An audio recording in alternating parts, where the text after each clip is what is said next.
All right, everybody, Monkey Puzzle here, and I have another showcase for you on Icarus. I'm here with Gcon. What's up, Gcon, the gaming economist?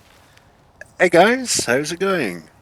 And there were actually seven of us who did the Spirit Walk together, which gives you access to the whole map here. And we did this at the same time, or just after they changed the way that the in-game timing works. It used to be you were timed in real life for how long you had on a prospect. Now that is in-game time, and it only passes while somebody is logged into the game. So Spirit Walk not only comes with the whole map, but it comes with a 30-day timer. So that's 30 days in-game to spend on this map. So yeah, we came into that with a set of goals. Of course, there is a limit on that. There is 90 days before they kick you out of the thing. So you got 90 days in real life and 30 days in game. So you could spend 8 hours a day for 3 months in here. We decided to use this sort of as an outpost that we could then take all that time on. We would lose it eventually in the end, but problem with outposts is you don't have access to the whole map. And we had a series of 4 goals that we wanted to accomplish in here. One of them was just to expose the whole map at once. I wanted to do that so I could take pictures of it and have that as a reference for later. I did do that, but it also turns out that a patch happened while we were doing this, that in subsequent prospects, the whole map should stay revealed. So that's really cool. Secondarily, we just wanted to get all the exotics off here as one usually does, and we went ahead and did that from 3 different nodes, got that all packed in the rocket ships and sent off with folks. And then a third goal was to find where on the, if you had access to the whole map, where was the most central place to put a base. And we figured out that it actually breaks down into 2 central places because there is no accessible place in the exact center of the map. And then there's this whole area of Arctic here, which you could make a base in, but it's not very practical. There's a good amount of resources as far as ores in there, but not much of anything else except meat and fur and leather, I suppose. So Gcon went ahead and built a base here on around F8, which is worthy of a showcase in itself. And then I went ahead and put one over here on in M9. And so both of these have easy access to 3 biomes. This right here is a cave that goes through. There was a mission where you had to open that up. That takes you to the desert. I got forest here and then the Arctic here. Quick jaunt between them, and you can transfer materials back and forth. And then this one is Riverlands, Arctic, and desert. So yeah, we went ahead and did that. So in this location, I went ahead and built this. So the 4th goal here was to catch up with all of the new updates that had come out in Icarus since I'd played last, and there was quite a bit of them. 2 main ones being that they did a lot of stuff with crop plots, which I'll show you in a moment, and they also added a lot of decor from this rustic crafting bench, which I will also take you through. But let's go up to the greenhouse first and see that we've got this really nice greenhouse here. It's got more, I know it's more than 66 crop plots. It's probably 70 or 75 of them, but they're growing really nicely here. And I've got the skill that keeps crops from rotting. So it's a great way to keep them looking nice. And it's also one of the best ways to store all these foods because they'll never go bad in here. So they added 2 new kinds of crop plots. There was the iron crop plot and the hydroponics crop plot. And we did a test in our initial base that was up here by the pods and did some science on which of them, what the qualities of each were and which one we preferred. So the iron crop plot and the hydroponic crop plot, both of them you can irrigate, which was, and irrigation, you can see if I turn my HUD back on, adds 50% to the growth speed. And then there's also this modifier of the glass pieces nearby give it like a greenhouse effect, which also increases. So the 2 together will increase your crop growth rate by 100%. So I've got these all irrigated, and then of course we have the nice greenhouse. So the advantage of the hydroponic crop plot is that you don't need the greenhouse to get that buff, but they're very expensive. They take electronics to make, and you don't get to build this nice greenhouse, which of course I wanted to do. So yeah, we've got all this, lots of food growing, which gave us access to a ton of recipes. We could make all the best foods in the game. You can see here on my hotbar, we've got what we call the pie trifecta. So the you can see the meat pie has a whole host of buffs. The most outstanding one is it gives you 225 maximum health and all the rest of that. And then the fruit pie gives you some health and maximum stamina. And the vegetable pie also gives you more maximum health and maximum stamina. And I actually have a talent where I can have a fourth buff. So, of course, that's going to be bacon. So we can eat all this stuff up and get our pie trifecta plus bacon going in here. And I'm going to be overly full. You can see what happened to both my stamina bar and to my health bar. So that's a nice advantage of all of this. So you can see the location where we're at. That's the cave that goes through the desert. We got this nice lake here.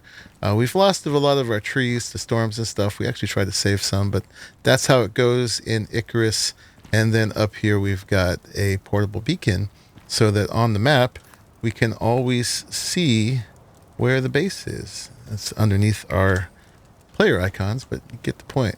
So let me go down here, and then I'll just give you a quick tour of the rest of the place. And for this showcase, one more look at the really lovely greenhouse. I just get a lot of satisfaction out of this place. And down here, we've got a great kitchen.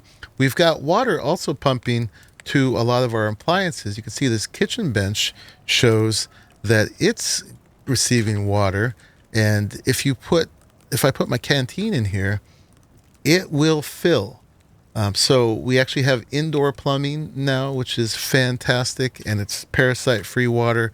And then all of the recipes that require water, it's covered. You don't have to put canteens and stuff in here at all. So yeah, I have to have a nice kitchen to go with all those crop plots. And then here, of course, we've got all the decor. So we finally get a decent bed. It's like the sleeping bag, but it's got a frame, and it's not like the ones before with the blue rubber sheets in case you wet yourself. Lots of these new candles, they only take one animal fat to make, and we've got them placed on stools. We've got the rustic narrow wardrobe, the nightstand, the rustic dresser, these Icarus statues, which I think are the fall of Icarus, with a nice copper patina, 3 sizes of couch, many sizes of rustic table. Couldn't fit them all in here. Coffee table, and let me see. This is the wardrobe again. I guess we got 2 of those in here. The rustic cabinet, and then a nice dining room set with chairs all around that we could pretend we could sit in, but you can't. That's one of the sad things is there is some small amounts of storage in some of these, but you cannot interact with the seats. So devs, got to work on that. And then there's a couple other appliances with water going into them here. We've got the cement mixer, which makes it go faster. And the biofuel composter also has water, which makes it go faster. None of which is required, but it's a nice little boost that you can do. You can see down there, we've got the 2 water pumps being powered by the generators in this little accessory building out here. Put them in here so that there wouldn't be excess noise in the house. And there was no real good place to fit them anyway. And so just taking a quick look down here, if I get down without breaking my ankles, is the water pumps. So they got the electricity going down to them, and they got the water coming out. We discovered that you could put them together in a junction and send it all in one pipe up into the building. I tried to keep it as discreet as possible in there to keep it looking good. And then if we can get up here, let's take another look at the house. You can see that it's got concrete for a strong central foundation, and then also for the supporting bits for the pillars. And then I've got stone in between that. I've used that look before. I like it a lot, of having the stone outlined by the concrete. And then, of course, we've got the glass for the greenhouse, which cannot be fully exposed to the weather in a prospect. You can in an outpost. So we had to have a stone roof on it, and it requires these overhangs in order to protect it from the weather. At least a half piece here. Over here, this counts as a full piece, even though it's a half, so that's still covered as well. And then this front piece is a bear buffer, which I will demonstrate right here.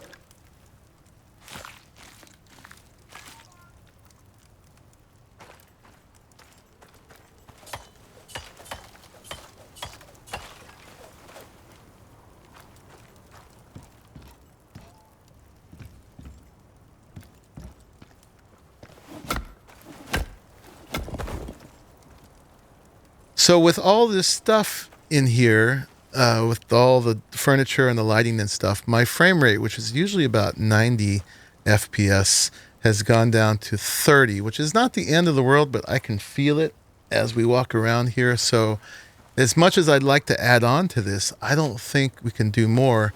And then we had 7 folks in here. We had Gcon and Cyberbullet and Chris and Cuberil, and Crazy Mom was in for a while, and Glitch Sniffer and myself. But the 8th person was in here was actually an alt account I have on my streaming computer, because we found out that the multiplayer performance has gotten even worse. And even when I join the game by myself with nobody else in it, because we have had all the folks who've joined it, and maybe because of all the interactions we have on the map, I don't know exactly what causes it, but the frame rate is horrific.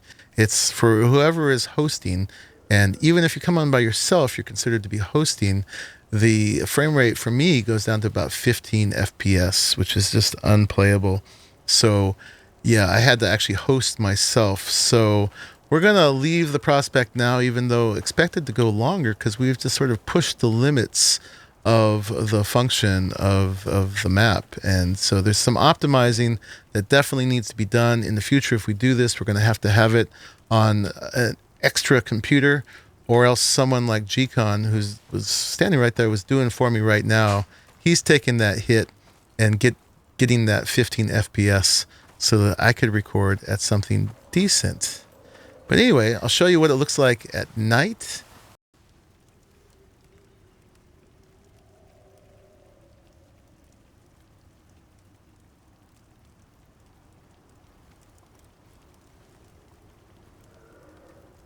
There it is. And then, I don't know, Gcon, did I cover everything, or is there anything I've missed? I think you're going. Did you mention the exotics we pulled out? I'm not sure if I did, but we did. That was our second goal, was to get all the exotics on the map. I'm not sure. I'm not sure if I listed all that properly this time, but we got exotics from 3 nodes and also found them in several random caves, and those are all being exported out as well.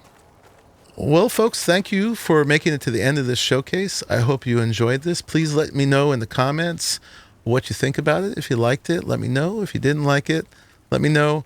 And there'll definitely be more Icarus content in the future, but like I said, there is some performance issues that need to be worked out. Probably take a little break for now, but here you are, another showcase, the Spirit Walk greenhouse build. So thank you for making it to the end of this one, and I will see you in the next one.